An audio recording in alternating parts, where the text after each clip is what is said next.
네, 앞서 보신 것처럼 22대 총선이 끝나고 여야 후폭풍이 거셉니다.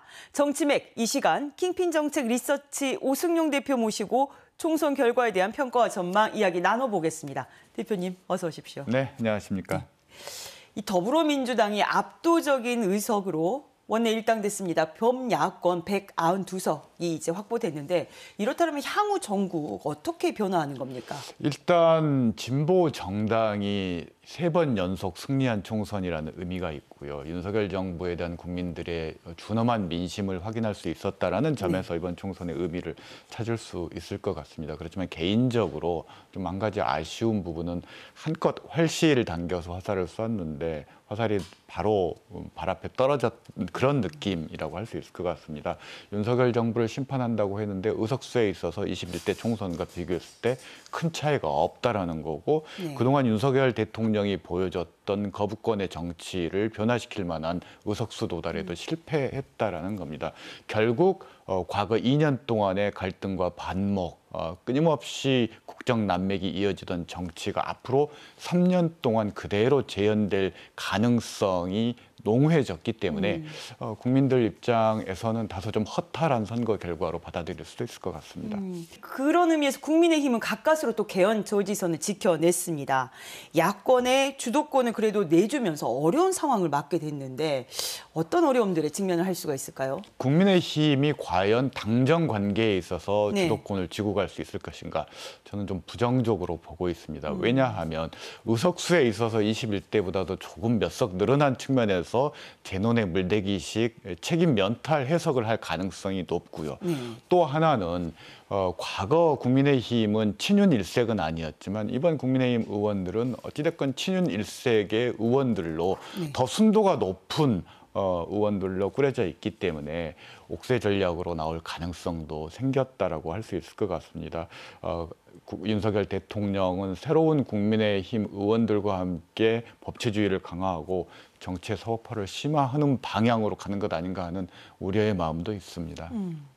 이 한동훈 비대위원장 오늘 오전에 사퇴 기자회견을 하면서 모든 것은 나에게 책임이 있다라고 이야기했는데 향후 거취에 대해서 많은 분들이 궁금해하십니다. 어떻게 될까요? 일단 기다리는 것 외에 다른 선택의 수가 없는 것 같습니다.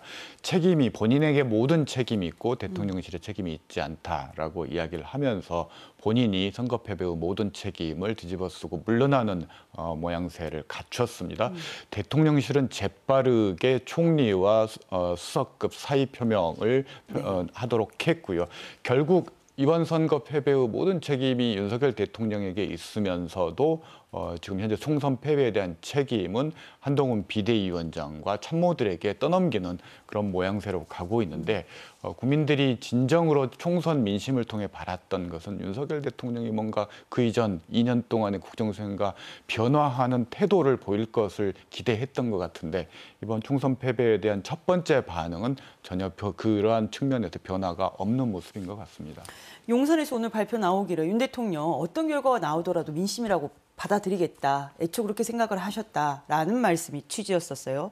그렇다면 앞으로 국정 기조에 이번 총선 결과 변화가 좀 있을까요? 저는 변화의 가능성이 없다라고 봅니다. 왜냐하면 앞서 잠깐 말씀드렸듯이 재논의 물대기식 해석이 가능하다라는 겁니다. 21대 총선에 비해서 현 정부 심판에 대한 야당의 공세에도 불구하고 이걸 방어해놨다는 나름 선전했다라는 분위기가 벌써부터 대통령실 일부와 당내에서 나오고 있다라는 거죠.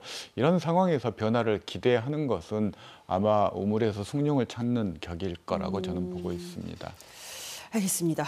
이 조국 혁신당. 돌풍을 일으키자마자 원내 3당으로 진입을 하게 됐습니다. 앞으로의 어떤 입지를 다질지도 궁금합니다. 이렇게 짧은 기간에 돌풍을 일으켜서 원내 진입에 성공한 정당의 사례가 제가 알기로는 없는 것 같습니다. 그런 측면에서 연구 대상이긴 합니다만 앞에 놓인 길이 이 비단길은 아닌 것 같습니다. 우선 당장 오늘 대법원에서 담당 주심 대법관이 배정이 됐습니다. 정경심 교수에 대해서 유죄 판결을 내렸던 대법관이라고 할 수 있을 것 같습니다. 대법원 확정 판결이 나서 만약 조국 이제 당선자가 수감되는 사태가 발생하게 될 경우 자칫 선장 없는 배의 신세와 같게 되고 그렇다면 민주당 쪽에서는 조국 혁신당과의 흡수 통합 뭐 이런 시기를 기다릴 수밖에 없을 것 같아서 총선에서의 성과는 굉장히 화려하고 의미 있는 것이긴 하지만 눈앞에 놓인 정치적인 미래에는 그렇게 밝지만은 않은 그런 상황인 것 같습니다.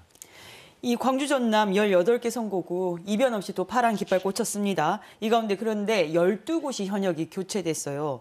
이 결과에 대해서는 어떻게 해석이 가능할까요? 지난 21대 총선과 똑같은 상황이 반복되고 네. 있는데요. 중진은 줄고 초선은 계속 늘어나고 있다는 겁니다. 네. 민주당 내에서 권리당원 숫자가 광주 전남 전북을 합쳐도 68만 정도에 불과하고요.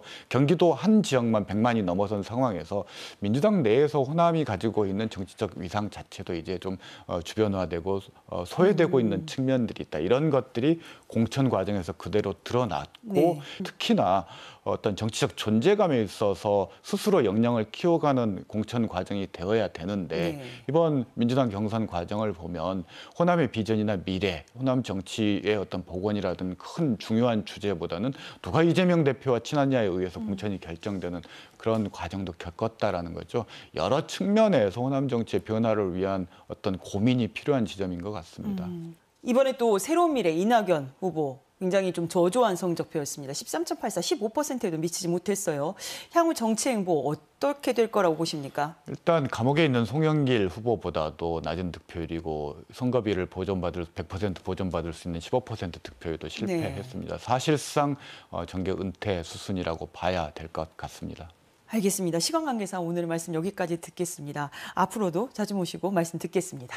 네, 지금까지 킹핀 정책 리서치 오승용 대표였습니다. 오늘 말씀 감사합니다.